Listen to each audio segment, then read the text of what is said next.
4 جوائز من الله عز وجل من أنفق درهما في حب الإمام الحسين عليه السلام. ولذلك جاء في كتاب كامل الزيارات لابن قولوي القمي رواية عن أبي عبد الله الصادق عليه السلام قال: من أتى قبر أبي، يعني الإمام الحسين عليه السلام، فقد وصل رسول الله صلى الله عليه وآله ووصلنا، وحرمت غيبته وحرم لحمه على النار.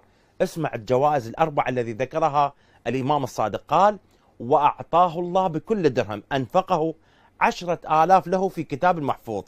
هذه الجائزة الأولى اللي ينطف المواكب أو على الفقير في حب الإمام الحسين عليه السلام حتى لو 500 دينار.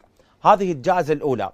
والجائزة الثانية أيها الأخوة: وكان الله له من وراء حوائجه، يعني الله سبحانه وتعالى يقضي حوائجك. والجائزة الثالثة: وحفظ له في كل ما خلف. والجائزة الرابعة والأخيرة: ولم يسأل الله شيئا إلا أعطاه وأجاب فيه.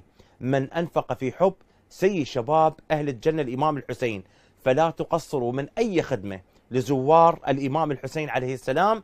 فشارك هذا المنشور مع أخوانك وأصدقائك لتعم الفائدة للجميع، ولكم منا خالص الشكر والتقدير.